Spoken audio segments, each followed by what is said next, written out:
when this all started, it wasn't that bad. I mean, like, it was stay at home, but like, I mean, you still had restaurants open, you still had this, but then like the music venues closed, and again, it's just, it doesn't make any sense to me, man. Like having music venues, local music venues closed, and hair salon closed, and tattoo parlors closed, but a fucking Walmart's open. Like, right. And that, my personal thing is, Walmart's a major corporation, and it ties into politics somehow. And they're pumping a lot of money to the politicians. Both sides. Which is why I fucking hate politics, and I hate anybody who works in politics, basically, because I don't trust any of them. But, it is what it is, man. I just, again, like, I'm grateful for the places that are open. What I just am not cool about is the places that are not.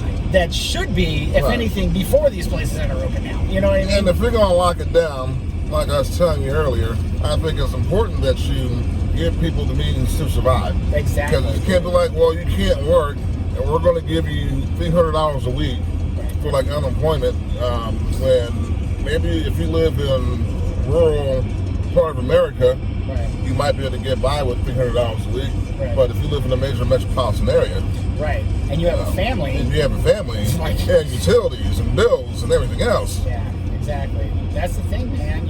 Like, I mean, I get trying to get behind this thing and everything, but I don't know, man. I mean, I'm not an expert.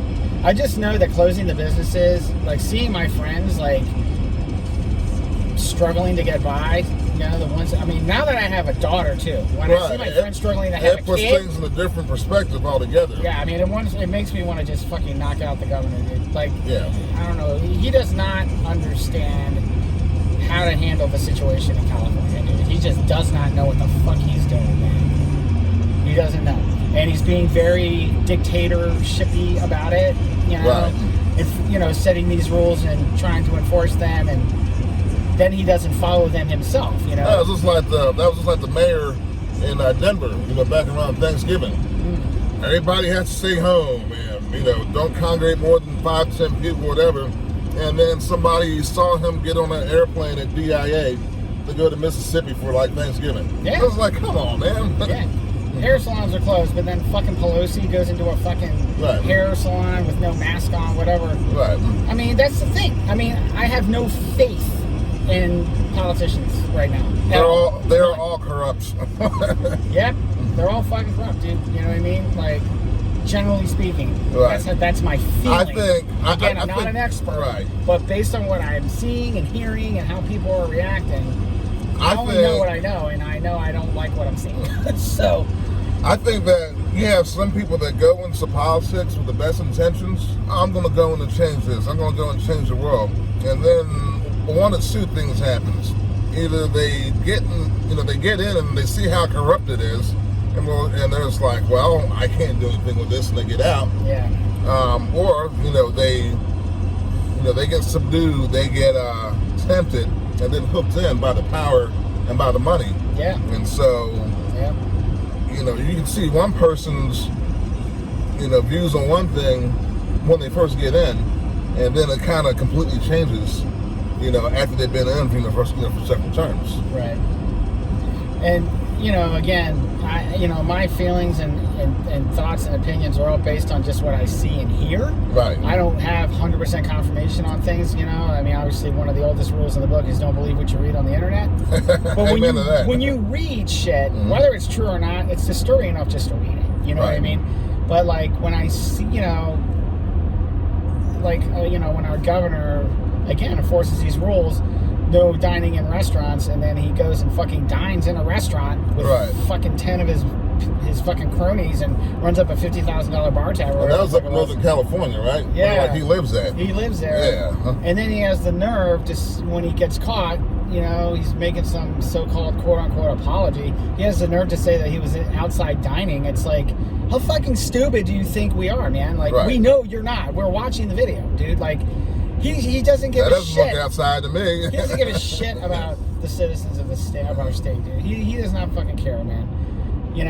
Like, again, only what I see and hear, but what I see and hear does not make me feel confident. I have heard that he was given millions of dollars to help donate to small businesses to help keep them afloat or help keep them back on track. And what I've been hearing and what I've been told is that he hasn't given one dime to any of them. Interesting. I mean, he's an egotistical monster. The guy needs to go, man. Bottom line, he needs to get the fuck out, man. I got no love for that dude at all, man. Like, I've never had love for politicians, but I'm on the borderline of hatred for this guy. Greg, we gotta get you in now. Yeah. I'll move to California and run your campaign for you. Dude, there you go. Yeah. Like, who is this I'm guy? Good, man. I'm good. Man, who's this campaign manager? Where's this guy come from? It's like, don't worry about it. It's gonna be okay. God, man. It's like, I mean, just the word politics just makes me cringe. You know, it's like I hear, like, at my job, you know, like I'm in a position where I can apply for a management position. Right. But then I've heard all the politics that go with it and all the crazy shit. Yeah. And I'm like, you know what? No. I'm good. You know what I mean? Like, I'm good where I'm at. I don't need the headache, dude. You know what I mean? Like, who knows? That's why I stopped running restaurants years ago. Oh, God. Dealing with the politics and, you know, like if you're working for, you know, a corporation, you're dealing with corporate politics. Yeah. And if you're working for a mom and pop type of, you know, situation, then you're dealing with the family politics. So it's always some bullshit that you're dealing with. I was like, hey, screw this. Yeah, you know, and like in my line of work, it's like I can see where like over the years, my bosses, you know, like I've had conversations with a couple of them over the years that I've had, you know, like saying how, oh yeah, man, like you'd be great as a program manager, man. You totally know the job, you know the system, etc. And then at some point in the conversation, you know, they're like, but I can understand why you wouldn't want to do it, you know? I mean, the general idea I get, it's like, you know, on top of the politics, you know, you're overseeing 12 other social workers. So, it's, you know, it's generally, it's kind of like, it sounds like herding cats, you know what I mean? On top of dealing with other management issues, you know, and shit. So, I'm in a position now where it's like, I've got my job, you know, I've got a good hold on it, you know what I mean? I'm good, I like where I'm at, and especially now I've got a daughter, it's like, who's 8 months old, I couldn't be a manager. I mean, I'm getting no sleep as it is, you know, so... You got bigger pictures to look at, you know. Yeah. Bigger fish to fry, you know. I mean, my goal is... That's the old folks will say. You know...